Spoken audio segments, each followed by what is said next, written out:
Hello children, आज हम Hindi grammar का चैप्टर 10 जिसका नाम है पर्यायवाची शब्द। पर्यायवाची शब्द क्या होते हैं ये हम आपको पढ़कर समझाऊंगी। तो चलिए हम लोग स्टार्ट करते हैं। परिभाषा, सबसे पहले हम पर्यायवाची शब्द की परिभाषा पढ़ेंगे। समान अर्थ वाले अथवा जिस शब्दों का अर्थ एक हो उन शब्दों को समानार्थक या पर्यायवाची शब्द कहते हैं। समान अर्थ वाले मतलब जिन शब्दों का एक सा अर्थ समान अर्थ निकले उन्हें हम क्या कहते हैं। जिन शब्दों का अर्थ एक हो या समान हो मतलब एक सा हो उनको हम क्या कहते हैं, समानार्थी शब्द या पर्यायवाची शब्द। चित्रों के सामने लिखे शब्दों को ध्यानपूर्वक पढ़िए। अब देखिए आपकी बुक में आपको कुछ पिक्चर शो हुए, पहाड़, आँख, फूल, ये शब्द हैं। फिर आपको इनके पर्यायवाची शब्द बताए गए हैं। तो मैं आपको बताती हूँ। पहाड़ का पहला तो पहाड़ खुद, उसके बाद उसके पर्यायवाची शब्द बताए गए जो 3-4 शब्द हैं। पहाड़ को शैल भी बोला जाता है, गिरी भी बोला जाता है, पर्वत भी और नग भी। तो ये शब्द जो 4-5 शब्द हुए हैं पहाड़ के, और वो उनके समानार्थी या पर्यायवाची शब्द हो गए।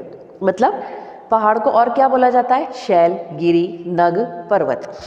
ये 4 शब्द इनके पर्यायवाची या समानार्थी शब्द हुए। फिर है नेक्स्ट आपका आँख। आँख का पर्यायवाची शब्द हुआ नेत्र, चक्षु, लोचन, नयन।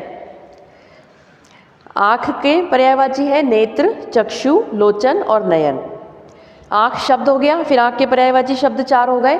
तो ये जो 4 शब्द है ये इसके पर्यायवाची या समानार्थ वाले शब्द हुए। उसके बाद आपका है फूल। फूल को हम क्या बोलते हैं, कुसुम, सुमन, पुष्प। ये सब इसके पर्यायवाची शब्द हुए। मतलब कुसुम, सुमन और पुष्प फूल के पर्यायवाची या समानार्थी शब्द हुए हैं। उसके बाद आपका एक बादल शब्द है।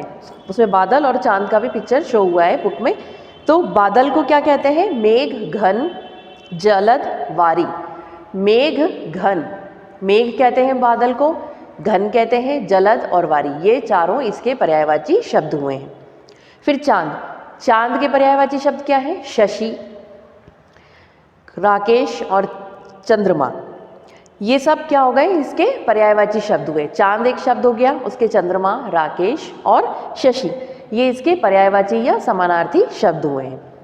फिर आपको नीचे कुछ पर्यायवाची शब्द दिए गए हैं, इन्हें याद कीजिए। आपको कुछ शब्द दिए गए हैं और उनके पर्यायवाची शब्द बताए गए हैं कि उनके पर्यायवाची क्या होते हैं।